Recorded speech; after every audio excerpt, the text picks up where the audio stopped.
What's going on, everybody? This is Raw Dog Sports. I am Mike. That is Evo. The only game I'll play with you is slap the point-shaving white boy till he cries like a baby back bitch. Baby back bitch, baby back bitch, baby back bitch. Man, we have got the gift that keeps on giving for the NFL offseason. Brendan Sorsby is back in the news. We got World Cup. We got a huge trade in the NBA. Jimmy Haslam doesn't care how good you are. He'll fucking trade you in multiple sports. But my man, Evo, welcome in. Yes, if you were not aware, Jimmy Haslam is also the owner of the Bucks. So he just traded Giannis. Oh, I thought we were talking about Tyler Hero. Obviously, Tyler Hero's just they're going to love Tyler Hero up in Milwaukee. He's going to fit in, there, right? No problem. I'm pretty sure he's a Scotty. So that would make sense. Yeah, absolutely. But a lot of whites up there. How you doing? There are a lot of the whites. A lot of the whites. Speaking of one of my favorite whites, Evo, how you doing? I'm doing good, man. I'm doing good. Had a nice long weekend. Got to get on the lake, get burnt a little bit more on some paddle boarding. That was a great time. I also have ventured into a new layer of adult white maledom, I believe. Okay. You have like your New Balance shoes with ankle high socks and mowing lawn type of enjoyment thing, smoking meats. And I got into jerky in the past week, making my own jerkies. So I'm fitting in every stereotype possible, I believe. This one was for a good cause in my head, though, because next Friday, boys will be back in town for the summer. They said they wanted to make jerky, so we're going to make that happen. And before we make jerky as a family, I have to make sure I can do it myself. 6 pounds of jerky has been made and devoured by everyone at work, so apparently it's going well.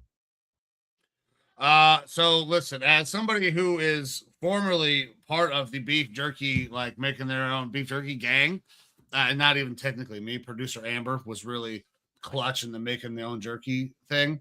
Awesome fucking thing to get into because you can do so many different things. It's the greatest snack. I don't know what you're using for the meat at this point. But listen, you can get the stir fry meat that's already cut into little strips. You can basically do anything you want. The world's your oyster when we're making beef jerky. So, and we will completely branch off into non-sports related topics here already. Exactly. What's up, cool 1, 2, 3, 4? How's it going? For the birthday, mother-in-law got me a jerky cannon. Ooh. Are you familiar? I am not. I initially was turned off by the idea because it's ground meat that you put into what looks essentially like a caulking gun. And you have different piping attachments at the end to create the jerky. I was like, ground beef isn't jerky. It isn't jerky material. I stand corrected completely because I looked a little bit into it, joined a jerky junkie Facebook group, and there was very not heated arguments, but there was like a lot of people on there being like, do not knock it until you try it, and lots of recipes. And I was like, all right, what's a couple pounds of ground beef with some seasoning and cure? And so made both like strips of jerky and snack sticks. Both of them fantastic. Like I had people being like, how'd you do this? This is like store made type stuff. And I was like, it's the jerky cannon. Like jerky cannon. and I've got a meat grinder, so I can grind up whatever I want to make the correct mixtures and stuff. And it turned out fantastic. So I am going to be doing actual muscle meat here shortly. Slicing up some pork loin and some top round and things like that, to make sure I can test out that. But the ground sector is actually good. Don't knock it till you try it. I was knocking it, and I stand corrected. It is well worth it. Jerky Cannon, not a sponsor, but if you want to be. Yeah, listen, Jerky Cannon, I'm in. I gotta try this ground jerky now. This sounds like exactly the type of thing that Raw Dog could get behind. Is the Jerky Cannon. Jerky Cannon should definitely be a fucking sponsor of Raw Dog Sports. What's my nickname in high school? Those two things just go together. You know what I'm saying? Absolutely. All right. Well, now that we've gotten that out of the way, how have you been, man? How's it been going your neck of the woods? How is coaching going? How is good. Everything out there? The weather, because it's sweltering hot here. We are hitting that low 100 temperatures this week, and it sucks balls. I've been doing well, man. Coaching has been going great. This is like my third week. I got another install sheet from our head O-line coach. I got to read through still, but things have been awesome, man. They had a 7-on-7 today. I was not there for that. It was with the lineman doing a lift. But man, it's a really cool experience so far. Like, I haven't even really got into it yet. I'm still getting used to the guys, kind of, getting my feet wet, because you can't hop straight into any kind of coaching situation and just start like, all right, do this. You have to build some trust. You have to build a little bit of a rapport. I have to kind of prove myself. And this is something that we know as instructors, like standing up in front of a classroom. You have to be confident. You have to know exactly what you're talking about, and you have to project all of that. It's easier to do all of those things when there's a little bit of a relationship there as well. So that's kind of where I'm at right now, getting to know everybody, getting to know these guys, and making sure I'm learning all the terminology. Because I got to make sure that I'm not calling pizzas when it's an alpha, even though it's both a fucking double team block. So I got to, getting all my terminology right is where I'm at right now as well.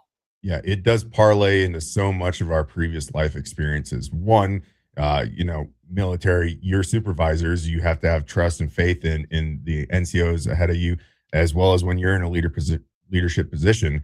Just because you have authority doesn't mean that people respect that authority unless you're coming at them with actual knowledge, or you have something to kind of base it off of. If you had been going into coaching and you had played the game before as like it at a top level, you immediately have credibility. Right. If you have been a coach there before, or a coach somewhere else and transferred over with some sort of accolades, you immediately come with some sort of credibility. You're going in raw, and you're having to teach these guys, how to do the game and earn their trust at the same time. It's only going to get easier though, because as you go in year out, you're going to have some players that remember you from the year before that'll, have the confidence, trust, and faith in you, and those new guys will be brought along in that way too. So it's going to probably be very unique, especially for this first year, and then it's only going to get better.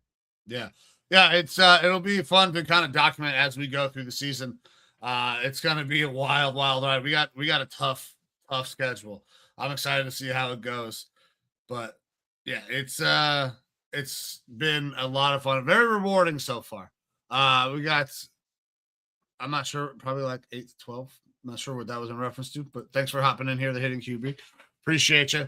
My man, should we start diving into some of the sports world? Because listen, we got a couple of things to get into before we probably spend some time on Sorsby, as we have for the last few weeks, because it just keeps on coming every damn week. And it seems like Tuesday is the day when all of the news hits. And that's when we go live. Like, it happens right before we go live. Oh gosh.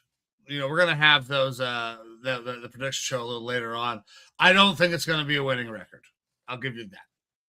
I think 7-10 is what I feel comfortable with right now.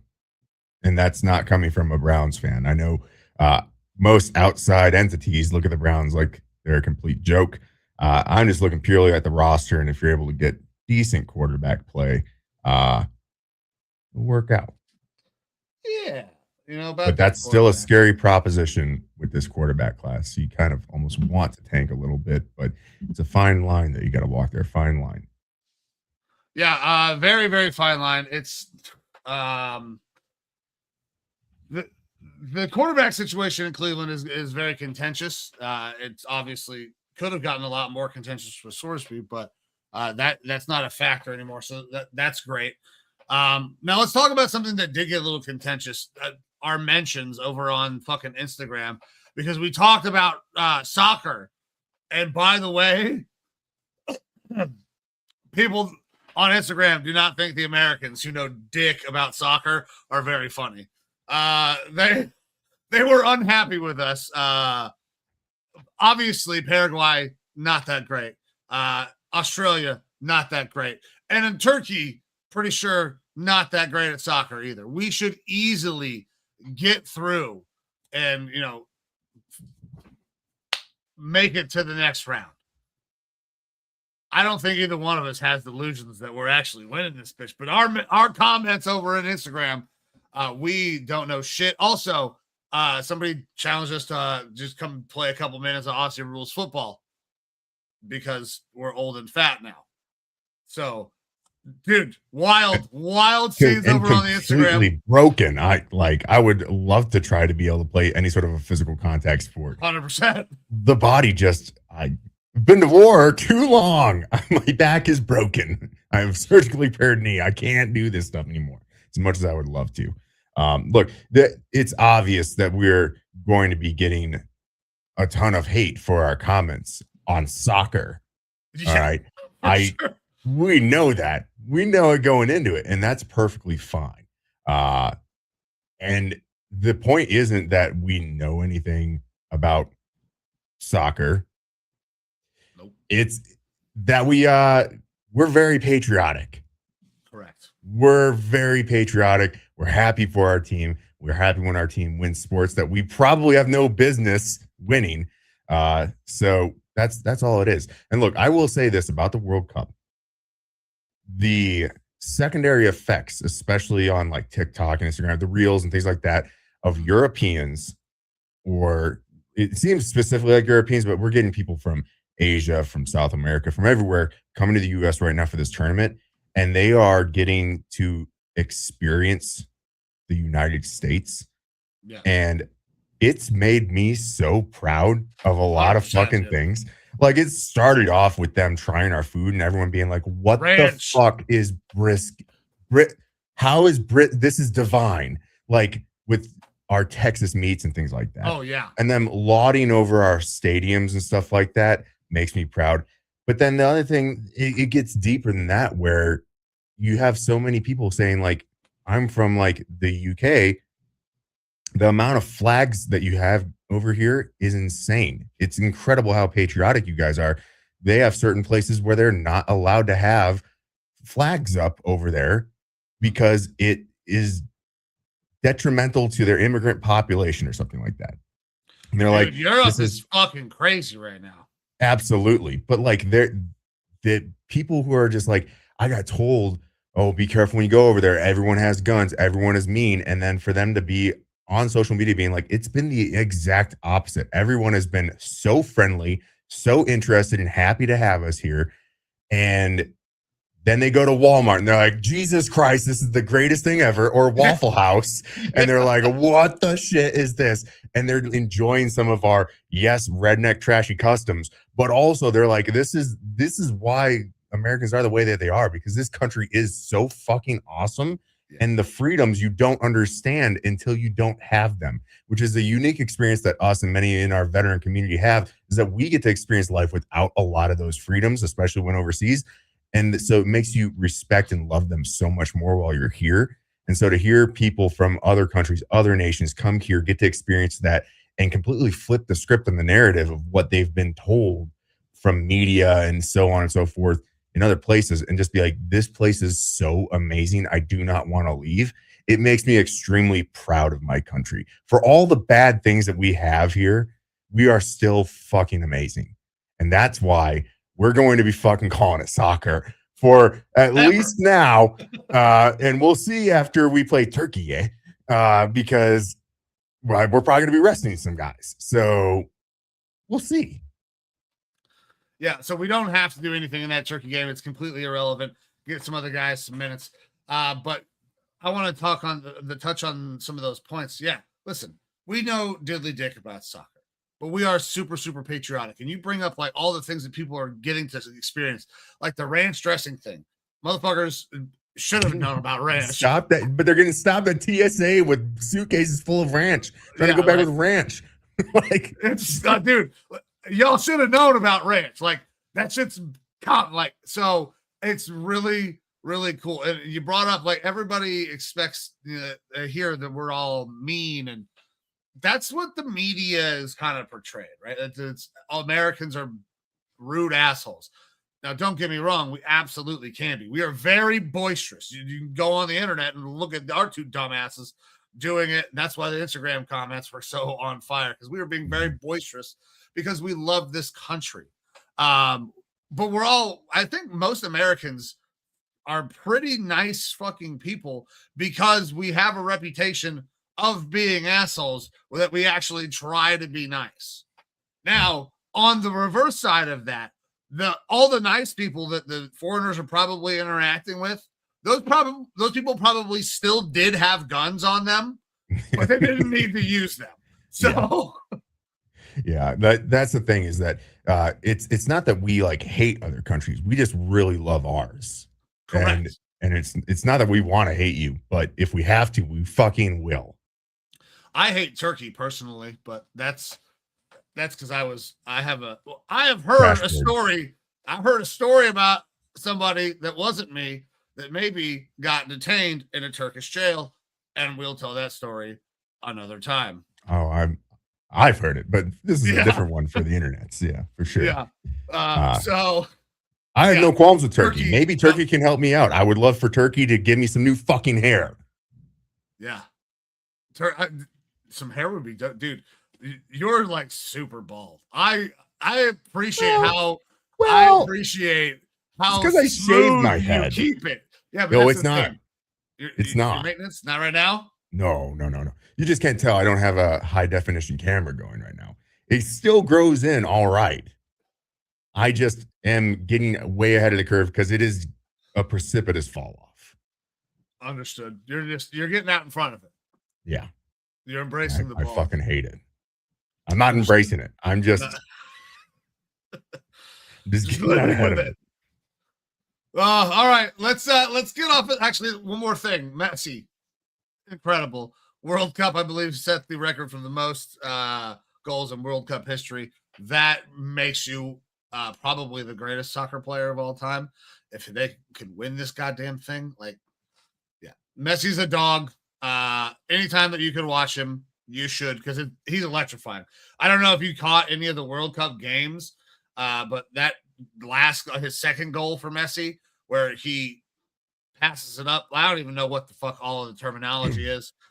Gets it back. I'm pretty sure nutmegs a guy and then scores after the ricochet. The dude just balls, and he's 5'7", so gives the short kings of the world a lot of hope. So shout out to Messi for that. Yeah, and that's the thing. Again, we do not know this sport very well, and we don't claim. My daughters play it, and so like everyone that wants to come at us, please, by all means, understand that we are coming at it boisterous, but with a light heart, because we know that we're completely out of our fucking element. Yeah. What I can tell you is that Landon Donovan, one of the better Americans to ever play, put it best. The Americans have no chance at winning this thing because we have to play the best game that we have ever played like 3 more times in order to make it all the way. And that's, the odds are just not there. It's not there. And if you watch some of these other extremely good teams that are playing that we are going to be having to face here very soon, it looks like a completely different brand. Like, to the untrained eye, it is a completely different brand of soccer. All right. So it's not like we don't understand that. Yeah. We say this with love as just competitive dudes. I want to win one game in the elimination round. If we get one game in the elimination round, moral victory, successful World Cup. Yeah. I mean, we are very successful already since we scored more goals in our first game than we did all last World Cup. So, you know, it's all we're taking as much as we can right now in the moral victory section. So that's all it is. Yeah, absolutely. All from a place of love. All right. Let's transition to a team that I don't know if it's a moral victory or what we're going to make of this trade when it all is said and done. But Giannis Antetokounmpo on the move, going from the Bucks to the Heat in a huge fucking trade player package. I do not have all the details up, but I believe it was 4 right player picks. Go ahead, Evo. Yeah, so we got Giannis and Bobby Portis going to the Heat. In return, Bucks get Tyler Hero, Kelly Ware. I probably said that wrong, or name wrong. Jamie Yaquez, Kasparis, Yakakonis,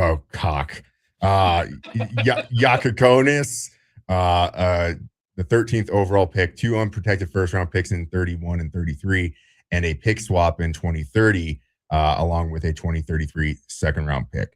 A king's ransom for Giannis, which, again, I'm not a huge basketball guy. I do know Giannis, obviously. Phenomenal player. But the Heat are going all fucking in on this for a guy who has an injury history, but it feels like that's kind of one of the Heat's things is they are willing to throw together these packages, do what's necessary to try to build a one-shot squad, blow their wad to be as good as they possibly can, and then deal with the repercussions at a later date. And that's really what this from the outside seems like to me. Yes, a lot of these first-round picks are well in the future. They traded away a lot of players that are role players and things like that, or future prospects for their team. And this team is just not focused on the future. They're focused on the now and taking this shot now. I don't know that the Heat have enough for this to move the needle enough. Like, they're going to be competitive, of course, but that's if Giannis stays healthy. Like, you have to have a lot of things fall in the correct direction for this to work. Yeah, they gave up a whole fucking team essentially for Giannis. Obviously, they'll have to make other roster adjustments. They will add pieces and things like that. But I have listen. I'm not a huge basketball guy either, but I do follow the game a little bit. And the makeup of their basketball team is kind of interesting now. They're going to have 2 really big, long players that don't necessarily stretch the floor in Giannis and Bam Adebayo. Like, how are those guys going to operate together? You, as a Wolves fan, might have a little bit of an understanding of how difficult that can be when you have those 2 bigs on the floor at the same time trying to get some offense going rather than just trying to, create your own shot. That was one of the reasons that they decided to move off of Cat, wasn't it? Yeah, I mean, Cat is a decent offensive player, but yeah, for sure. That's one of the things. And we still got to see a little bit of that with Rudy and Nas when they're on the floor at the same time. But yeah, this is different because Giannis is obviously a little bit in a different stratosphere with this as far as how good he can be. And the Heat right now are 3rd in the odds to win the East as of today. So this move obviously moved the books quite a bit. Knicks are 2nd to win the East, plus 280 odds, and the Celtics at plus 220 are the top there. And honestly, I was going to say, I think the Celtics almost might be the biggest losers out of this trade because I know that they were the ones that really, really wanted to get Giannis in there. Yeah, and then you're going to have a relationship with Jaylen Brown that seems like it's fractured. He's once out of town now, it appears. So there will be teams that call to make a move and see what they would need to do. But what would the Celtics want to go get to replace Jaylen Brown if you don't get a Giannis? There's not another guy like that that's even close to being available that you could get for Jaylen Brown. So the Celtics did lose out on that for sure, and they will they will have to do something because I don't know that Brown is going to want to stay considering all that's happened. Like they were very clear, like, yeah, he's the centerpiece of the trade. Yeah. So, but yeah, and what's even crazier in this entire situation is that Jimmy Haslam, owner of the Bucks, has now traded, I think, the best player in the NBA currently, or guy probably right around there. Yeah, close. I wouldn't say he's the best. He is definitely one of the superstars of the NBA. Yeah.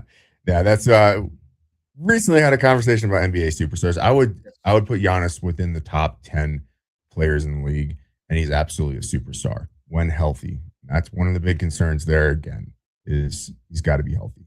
Yeah. So yeah, you know what? Jimmy Haslam will just trade anybody away. Yeah. Except for maybe Shedeur Sanders, but we're not talking about that right now. And, anyways, my Wolves also executed a trade. Julius Randle sent to the danger zone known as Brooklyn, where players go to die, unfortunately. But we did a salary dump move, essentially get rid of him. A lot of Minnesota fans up in arms. And initially, of course, when I looked at it, I was like, well, I don't understand. We traded him and the 28th pick for a lower pick. And it's just part of my ignorance of the NBA and how money works there. There's different fucking numbers that you got to hit in order to trade and sign and shit like that with caps and exceptions and mid-level exemptions. And yeah, it seemed like 90% of X yesterday was very upset. Not necessarily that we got rid of Julius Randle, because I think most people felt like that was inevitable, myself included. It was just, you look at that in NFL trade terms, and it's not fleecing, it's an absolute donkey punch. But that's not how it works in the NBA. It allows them to make other moves, other acquisitions, other trades potentially to try to rebuild the roster with some younger guys who are maybe better down the stretch. Obviously, we get to go out and re-sign Ayo Dosunmu, who was really good for us after the trade for him last year. It puts Naz Reid up into the starting lineup for the first time in his career, which will be interesting. I'm not convinced that Naz is a starting line type of player. I really liked his role before, but we're going to get to see now. And it opens up opportunities for us to go out and make trades for other guys, which I think is what the team is planning on doing, is they are taking a little bit more of a long-term build approach. But they still could go after a guy like a Josh Giddey or something like that, who's been rumored as one of the guys that we've been looking at. So we'll see. We'll see. Yeah, well, listen, I don't know what the Cavs are doing, but NBA players are getting drafted right now. Some young men are having their dreams come true as we speak. The NBA draft is on. It may or may not be rigged. That will never go away, considering the way they do the lottery in the NBA.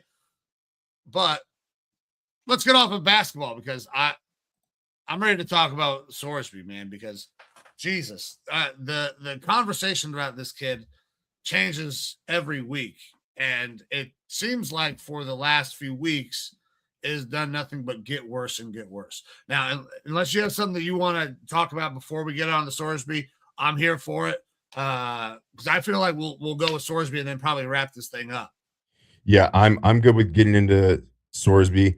We'll just go ahead to start this off by doing a brief recap. If anyone hasn't watched the show, and if anyone's been living under a rock when it comes to NFL news with him, obviously Sorsby found to have been gambling, big gambling problem. After getting caught, admits it, goes to a inpatient rehab here in Arizona for, I believe, 32 days. But NCAA obviously has kind of strict rules on this stuff, because people have been poking holes in it. But basically, the player can no longer play. They're ineligible to play. He fights that, gets an injunction. He's supposed to do a 2-game suspension, I believe, for Texas Tech. And then Texas Tech has been just fighting to keep their college sports alive ever since that. And finally, Sorsby dropped out and said, nope, I'm going to declare for the supplemental draft. Well, the NFL came out today and said, we are not going to allow that. I will go ahead and read the letter from Larry Farazani, the General Counsel for NFL Management. Dear Mr. Sorsby, we are in receipt of your petition for special eligibility dated June 16th, 2026.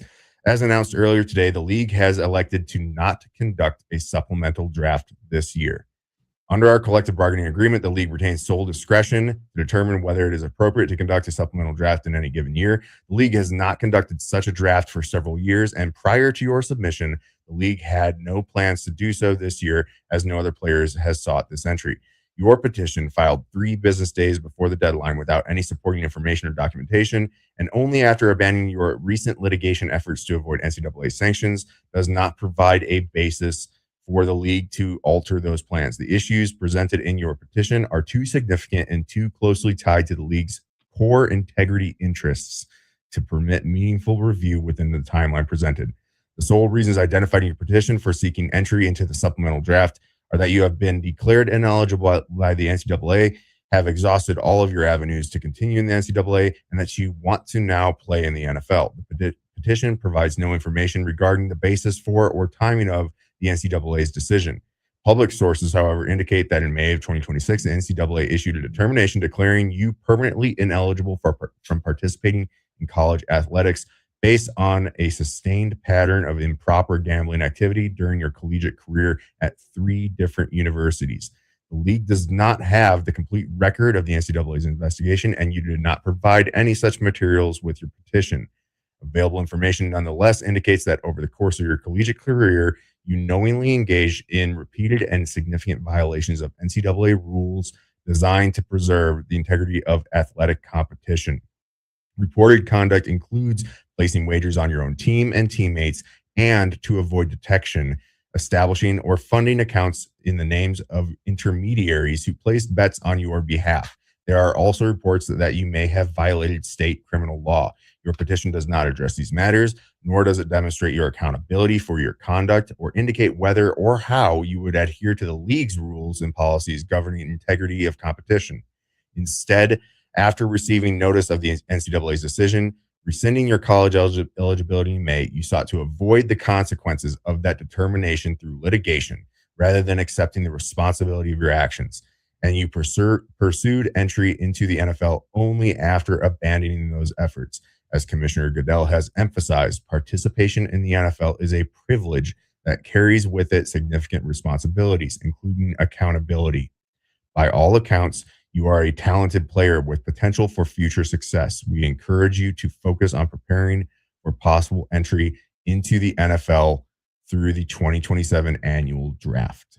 So that was from the NFL to Sorsby. Sorsby's lawyer, Jeffrey Kessler, then told ESPN that the NFL's decision to not hold a supplemental draft is a violation of the CBA and the law, and they will pursue this immediately with the NFLPA. So that lays the groundworks of this situation. Go ahead and give your thoughts. Jesus. Okay.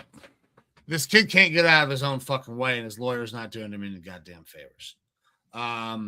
So first I want to say that I believe that, I don't know if it was last week or 2 weeks ago. I've lost track of how many times we've talked about this young man at this point.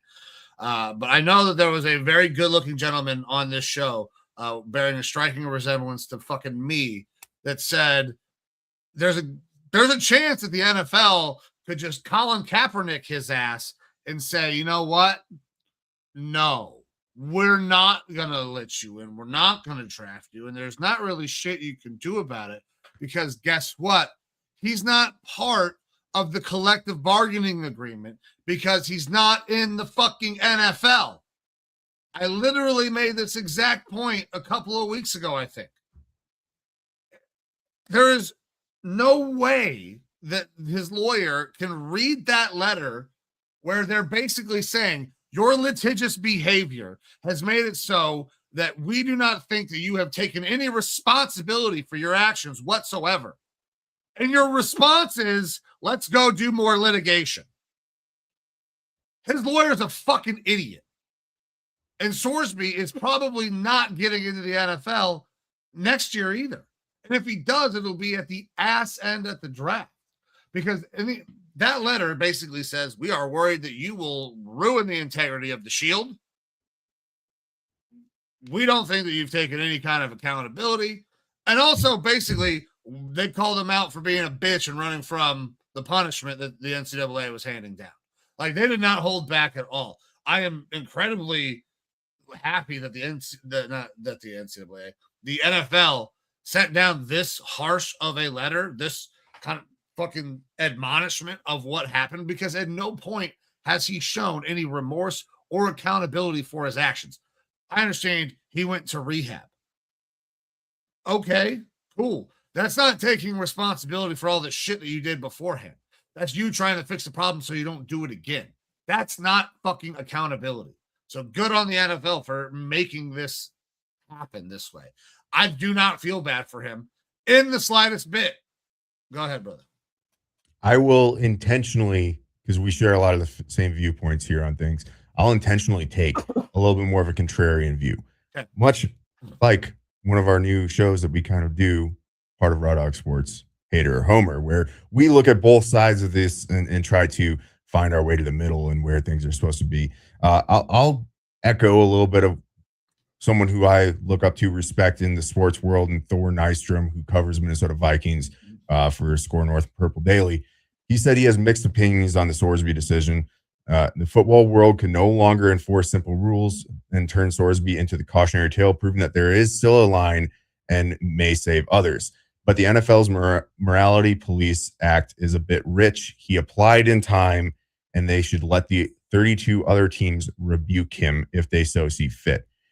Where I kind of disagree with that statement is the NFL going out of their way to not even put it in the hands of 32 other teams is the NFL saying we are the shield and we will protect the other 32 teams from enduring this, because themselves. And that's the thing, is that this letter from the attorney, it's not like the NFL doesn't know that it's going to get out there. So what they state in it, they know has to be very understood from a public facing perspective, not just from Sorsby and his attorney reading it. So while they do bring up things like accountability and stuff like that, which is all necessarily true, I think that also the NFL knows, like, hey, this will be, albeit a blip, a bit of a black mark on the NFL by allowing him into the supplemental draft this year.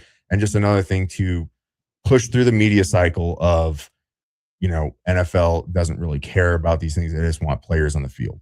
The way that the NFL gets looked at a lot of times with things like domestic violence and other sorts of criminal activities and player conduct things, most people feel like the NFL does a lot of slap on the wrist, not rehabilitating or helping the players with those issues and getting better, but just wants good players on the field. And I generally agree with that. And I generally agree that that's probably how the NFL viewed this was, hey, we have a guy who's going to put a little bit of a black mark on the shield. It'll be something that we wipe off, no problem. But why even entertain it?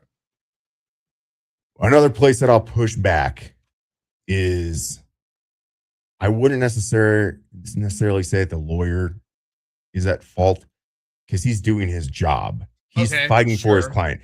But the decision makers in Sorsby life, which ultimately is Sorsby, but he should have an agent and he should have management that is representing him in a good enough way to step back and say, this might not be the best move at multiple points in time through this whole process.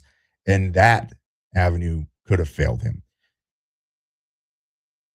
How is he supposed to have accountability for this issue? That's kind of my question, because so the NCAA, he fucked up. There's no denying that. The NCAA bans him. Is he supposed to self-prescribe himself sitting out a year then? Or should he have applied for the supplemental draft at that point? And would that have been okay? Would the NFL not have been concerned because he didn't litigate it further at that point? I don't know. I don't know what they would deem as correct accountability. I get how it looks bad. They kind of mentioned that in that letter, though, basically saying that you didn't provide any of the background information. You didn't show us what was found in discovery. None of that. You're trying to act like okay, I had a problem and it is no longer a problem. Let's not actually look at the scope of what was going on. That in and of itself, I think, would be some sort of accountability. Like I don't disagree, but it's acting not like like you didn't do it, acting like it's a small thing now, it's in the past. That it literally just happened. 32 days of rehab doesn't automatically change what I'm assuming was 4+ years of a daily habit. We would love to say that 32 days of rehab is going to just change everybody. I mean, we know for certain that it doesn't, though. well, my point with that is, what does the application process look like to enter the supplemental draft? I honestly don't know, but it, for all we know, he and his team thought they submitted what was necessary and required. And the NFL is holding the standard of, well, you should have provided with this all this information. He could come back and say, yeah, I will. I've got no problem. Also, it's very public. Like it's tough for me to completely condemn him for not putting every bit of information within his request for the supplemental draft without knowing if that was an absolute requirement. If the NFL said, hey, you're entering the supplemental draft, you have to provide us every XYZ detail of why. It sounds like he did say, I've lost my eligibility, blah, blah, blah, but he didn't go into super great detail because it was mentioned in that letter as well. And then, that he wanted to play in the NFL was one of his things, which I feel like that's the NFL kind of saying like, hey, that you should have probably focused more on the other thing other than even mentioning, I just want to play in the NFL, which I get. I just, from even before. It doesn't. That's not a qualifier for why the fuck you should be there. For sure. I think that I like the story of someone being able to fix themselves, fix their issues, and overcome it. But I don't know what his path to success is, and everyone's going to critique every little thing that he does along the way. I don't like. Do you not want him to try to fight for himself to have opportunities? I understand the litigation. I understand how it looks bad, but I also understand from his position where it's like, hey, if this is an opportunity, an avenue for me to potentially play in college football, why not try and litigate it? Same thing with how rich people a lot of times don't have to pay taxes because there are loopholes to things and whatnot. Is it bad on the person for using those loopholes or bad for the system for allowing them to be there in the first place? And who should we place the blame on at that point? Okay, I don't know that it was morally incorrect for him to attempt to do that. But even let's say, going back to that, let's say he accepts the NCAA has now banned me and he tries to submit for the supplemental draft and gets denied. Like, what is a guy supposed to do? Like, one of the things that we talked about in our texts earlier in the day was like, this guy could jump to a CSL or USFL or something like that. But who knows if they're going to be like, yeah, come over here and play or not. Like, you might as well go and shoot for the moon, go for what your ultimate goal is, which is to play in the NFL. His ultimate goal, obviously, the whole time has been to play in the NFL, which is why he tried to go back to college to give himself a better chance of being drafted higher in the NFL. And that was not going to go well. And he was honestly taking down an entire university and program with him. And he backed out of that. I mean, I respect that to a certain extent, where it was like, this is we don't know that he backed out of that. We do not know that that's the way that went down. Because if Texas Tech was receiving the pressure that has been reported that people were not going to play them in any sport again, period, it can very easily become like a, hey, Brendan, one of those, like, we're going to fire you or you could just resign. Yeah. Situations. For sure. If you don't, maybe make a decision that doesn't fuck over the entire university, we're just going to have to fuck you over ourselves. Yeah, for sure. And that's the thing is, I don't know. So that's why I play devil's advocate with a little bit. Some of it, obviously, he's a kid making decisions and having people who probably should be a lot better at their jobs that are his management making decisions for him probably that aren't helping him, especially in the short term. his path to the NFL is going to be as difficult as possible, basically, at this point, outside of something like extreme criminal happening, a la, Raiders receiver Henry Ruggs, DUI, drunk driving, killing a person, and trying to continually get out of jail to find a path back to the league. Yeah. But there's still going to be some opportunities for him.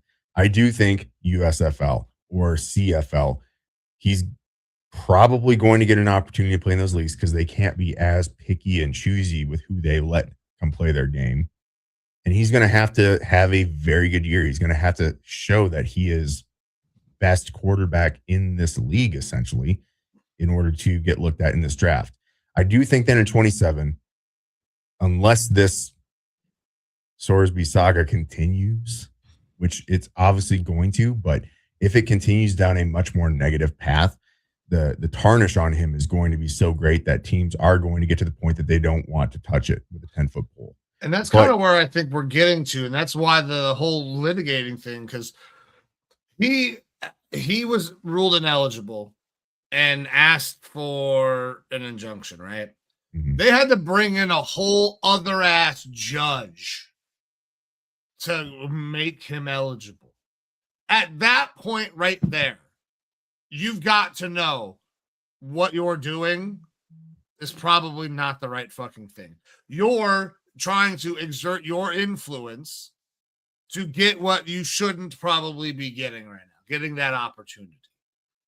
So there is one of those times where you can stop and say, man, maybe we shouldn't do this. Maybe I should just fucking take my lumps and try to move on to the NFL. Because it could have happened there. That was a month ago. Plenty of time.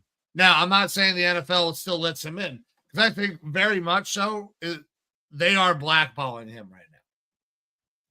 They are, sure, you can apply. No, we're not going to do it because they don't have to have the supplemental draft.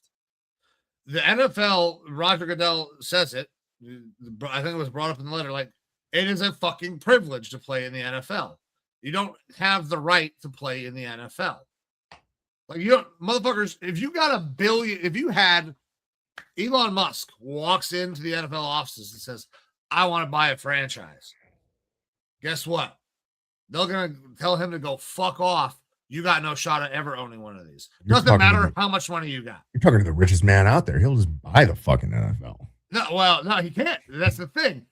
That the NFL is so fucking vacuum sealed tight on the way they operate that you can't panic. Like Donald Trump forever tried to get in the NFL, tried to get an NFL team, started the fucking USFL the first time, or was part of that whole group and basically tanked it the first time because he wanted an NFL team.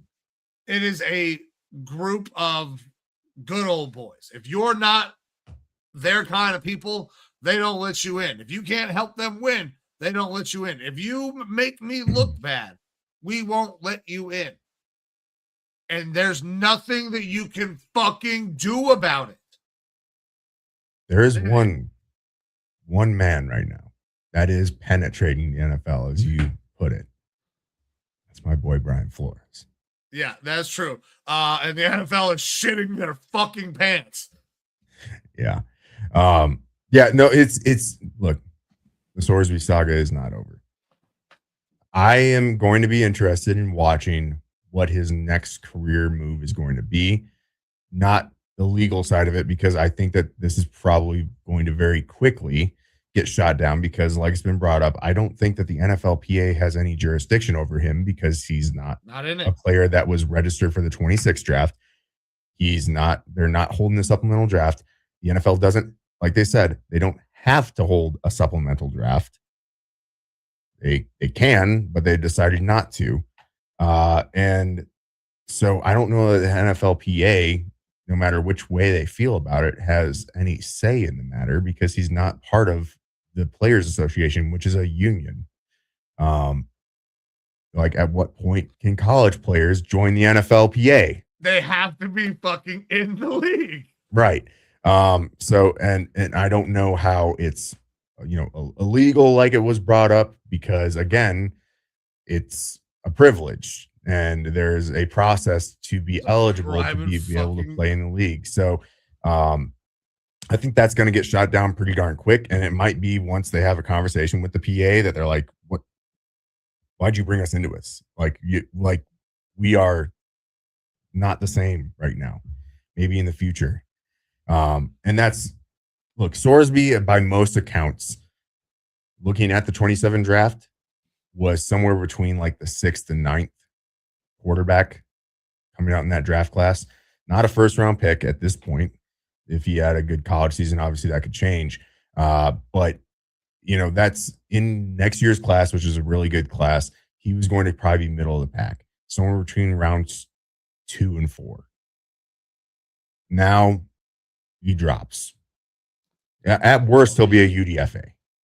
I don't think he's going to get completely blackballed out of the league, but just like progression on his mechanics and decision making and things like that, I don't know how much that is going to grow if he goes to another one of these leagues like the CFL or USFL.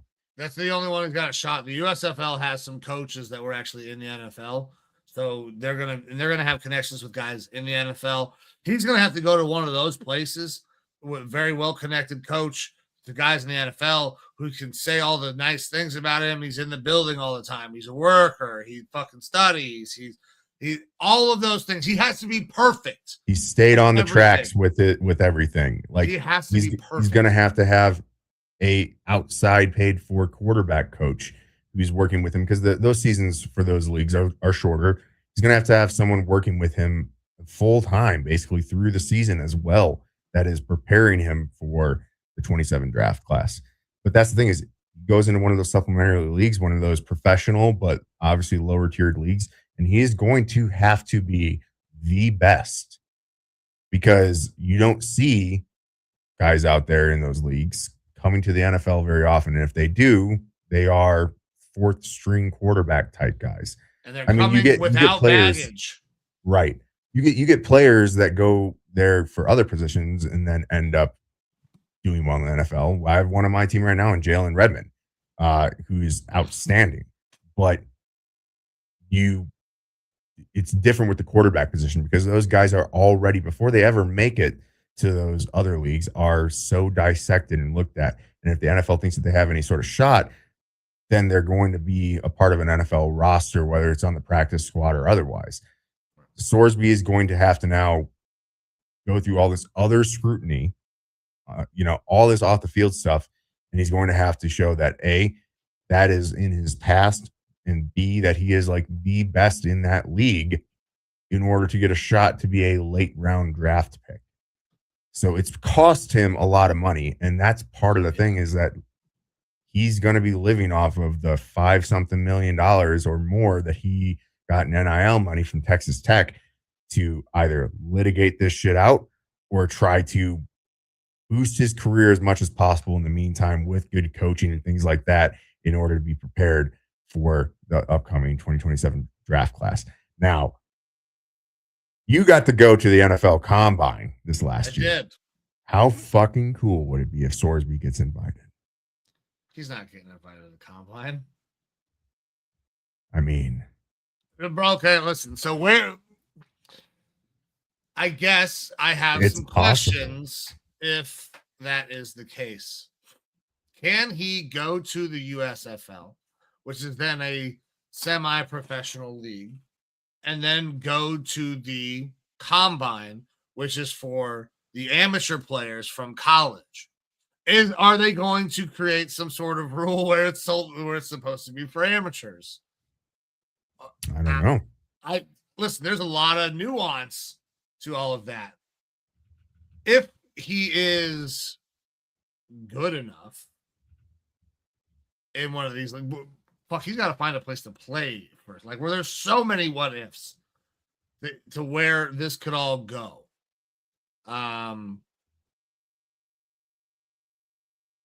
If he were to go to the Combine, it would be a fucking media madhouse. I was not there for the Shadur Sanders Combine. The guys who were there, Jeremy and Dave, those guys told me that it was fucking insane. that there was just a huge congregation of people basically constantly around Shadur Sanders. I feel like this would be equal or even worse than that. And I say worse because I think it would be for the wrong reasons. He's going to go to the USFL or the Canadian Football League or fucking arena, or I don't know where he's going to go. But he has to play football of some kind this year. You just can't just sit there and practice on a field and get no live reps. It's not going to go out. It's not going to go well for you, because that is literally the route that Colin Kaepernick went. He just decided he was going to do some workouts, and then those were going to try to get him a shot into the NFL. So I just did a quick Google search. Players have played in the CFL and USFL before going to the NFL Combine. Notable players, and there's only two here. Trevontae Turpin, most famous modern example, after a standout collegiate career at TCU. Off-the-field issues derailed his immediate NFL hopes. He went on to dominate the revived USFL, winning MVP for the New Jersey Generals in 2022, and shortly after, he signed with the Dallas Cowboys. It doesn't say here that he did USFL, CFL, then Combine, then went to an NFL team. That's what I was hoping to see here. And then there's Brandon Aubrey, the kicker for the Birmingham Stallions in the USFL, before he ended up signing with the Cowboys. But again, I don't know that he went to the Combine and they just signed his ass. Yeah. So anyone who's watching, putting this out to you, can you find any instance of a player that has played in one of these, we'll call them semi-professional leagues, CFL, Canadian Football League, or USFL, or XFL, or something like that, and then later after that went to the NFL Combine? That's what we're looking for. I can't think of anyone that would fit that mold. I don't think that this is such a rare instance. Like, supplemental draft guys are obviously rare to begin with as it is, but this case is like one of a fucking kind. And hopefully we never see another one like this, because it's asinine that we're having this conversation for the last month, where we're, trying to fight to get eligible after you gambled on the games that you were fucking on, the teams that you were playing on. Like, the entire situation has completely lost sight of the fact that this kid did the most egregious thing that you can do in terms of sports, and gambling on your own sport, on your own team, with inside knowledge about that team. And then we're just going to oh yeah, well, we're going to sweep it all under the rug and he's going to come to the NFL. Not like, there is such a problem with this that the NFL, I feel like they had to kind of come out and make this move. They had to say, no, this is the Terrell Pryor thing all over again. Terrell Pryor going to be suspended for 6 games from college football. Comes to the NFL. Hey, you were running away from your problems there. We're going to give you the fucking 6-game suspension anyways. Sorsby, hey, they ruled you ineligible there. By the way, we're not going to let you enter the draft this year. Better luck next year when you can apply, and we'll see how things go. It feels very, very similar in the way this is being handled, which I'm sure makes people very upset. But I guess fair is fair, and the NFL is a privilege. So a little bit more knowledge here, stuff that we generally already knew, but NFL Scouting Combine is selective. It is selected by the Combine Committee. Between 300 to 320 players are selected by that committee of NFL execs and scouting personnel. In order to be potential selectees, that player has to be draft eligible. So what makes a player draft eligible? To participate, players must be at least 3 years removed from their high school graduation and have either exhausted their college eligibility or formally renounced their remaining college football eligibility. Underclassmen can declare, basically get wavered in. They must officially declare for the NFL draft and receive approval from the NFL. So not Sorsby's case. And then the process for that is an evaluation, physicals, blah, blah, blah, blah. So essentially, it sounds like Sorsby will be draft eligible. There's no stopping that. And because he's draft eligible, he could be one of those 300, 320 prospects that are brought in. It's going to be that selection committee that determines whether or not, because it doesn't say anything about playing in other prior leagues. So, Sorsby Combine next year is possible. It would be insane. Oh, and God, the media scrum around Sorsby will be absurd. Like, trying to get a question out will be insane. Think about this, though. NFL execs and scouting professionals, how much do they really care about the off-the-field stuff? Like, the NFL as an organization cares.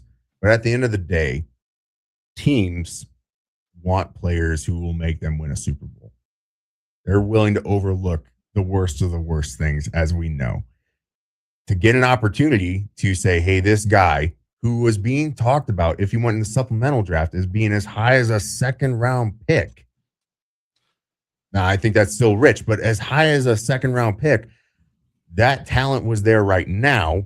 That's not to say that it won't be there next year. It's not to say that he potentially could be better next year. These scouts, if he does or doesn't get into one of these supplemental leagues, they're not going to have his play, though. I don't think it has anything to do with his play, or he would literally have to be blackballed. I think that what people are not wanting to say in the NFL circles, and listen, and this is going to sound, I'm not saying that this is happening, but I made the movie quote at the beginning of the show. I think everybody's worried that he's going to be the point-shaving white boy, that he's going to sully the reputation of the game, that he's going to get indebted to somebody who owes some fucking money, and that he's going to throw a game, and it's going to fucking put a massive stain on the NFL and the Shield. Because as soon as people don't believe that your game is legitimate, they stop fucking watching it. And I think that's what everybody's afraid of. But you can't say that without making it sound like, oh, he's just a degenerate piece of shit gambler. I understand. He went to rehab. That's what people are afraid of. It's not, is he good enough? Can he do this? Is he going to do something so fucking stupid again? Because he showed over a pattern of 4 years that he knew what the rules were. He broke the rules. He continued to break the rules. And then once he was caught, he decided to fight it rather than just deal with his fucking problem. I think that's where it all comes down to. It's not about the player that Sorsby is or any of those things. Nobody's going to give a fuck about that. Nobody's going to even really think about that until they can get past the point of, is this kid going to do something so egregious that it makes the entire NFL look bad? Because the MLB, when the throwing of the pitches into the dirt, like that changed the entire gambling landscape of Ohio. You're not allowed to gamble on first pitch strikes in Ohio anymore because Class A was throwing them in the fucking dirt on purpose. Like massive repercussions come from that. So that's where all of this is going to come down to, in my mind.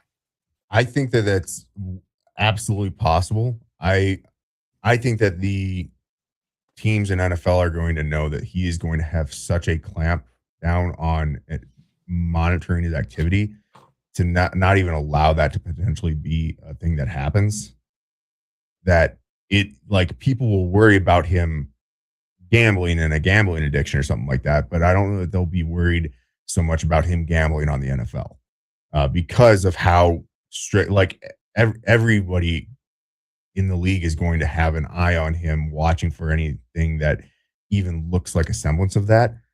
And we have players in the league who have had suspensions for gambling issues, and that's not the case with them. You know, obviously the quarterback makes a huge difference in a game and can completely throw a game compared to like a cornerback or a wide receiver. But the NFL has a history of players who have gambled and they are still in the league, and the NFL allows them to be there. I think he will get a second chance with the NFL. That worry will be there, but all he can do to assuage that worry is obviously stay clean from the issue and time. time will help heal the situation as long as he stays on the right track. My point about the combine is that scouts and teams and players will want to meet with him, be able to talk with him. That'll be the most about all the issues, see if there is any sort of remorse or acceptance on the issue that happened, if he would have done things differently, all that sort of stuff, just to speak to the man alone. Because we all know that the drills on the field, they kind of don't mean that much, right? That like they'll want to go to essentially like a pro day and things like that, and you have opportunity to sit down and talk with them. But the talent is there enough where he could have been taken as high as a second round pick in the supplemental draft. They will just want to get to know the person and whether or not that's something that they can work with on that side of it. That's why I think there's a possibility that he still goes to the combine next year. Okay. All right. Well, listen, if he goes, it's going to be a madhouse. Hopefully we'll be there. Yeah. And that's the thing is I do think that if based off of where he ranks now and where he was looked at in the supplemental draft, if he doesn't go next year, then there's more of an argument of, okay, the NFL has basically told all 32 teams, like, this isn't happening. Nah. Yeah. Yeah, listen, so right now it's a lot of speculation. This is all very, very new. Came out today. Thank you, Brendan Sorsby, for giving us ample things to talk about during the dead time of the offseason. Because we dummy thick idiots. Yeah. This is conjecture. Yeah, not licensed professionals. You got not licensed professionals in soccer. You got not licensed professionals in basketball, and also not licensed professionals in terms of law. But I do know that gambling on your own sport is wrong. And look, if you have a gambling problem, look at the bottom of the screen. Call 1-800-522-4700. We need to check and make sure that that number is still correct. Yes, we do. It's been a while since we set up this scroll. We should. If you have a gambling problem, Google help. Like Google for some help. For sure. There's nothing wrong with getting help. Acting like you don't have a problem doesn't make it go away. But guys, we're going to wrap this thing up. Time is the most valuable thing that you have, and we appreciate any time that you give some of it to us. I'm going to give Evo one last word, then we're going to get the hell out of here. We'll be back next week. Hopefully, we will not be talking about Sorsby, because if we are, something else drastically has changed and gone wrong, because as of right now, the door is shut on Sorsby in the NFL. But Evo, go ahead. All right. I'm going to bring this back to the beginning of the show. And this comes from a place of love for all you soccer fans out there. Australia, you have to call it soccer for the next 4 years. I'm sorry. Those are just the rules that we've created and made up. And now you got to call it soccer. Sorry. Yeah. I feel like that is absolutely should be the punishment anytime you lose to the U.S. You've got to call it soccer until you beat us in the World Cup. But all right, guys, we're going to get the hell out of here. I'm Mike. That's Evo. This was Raw Dog Sports. See you.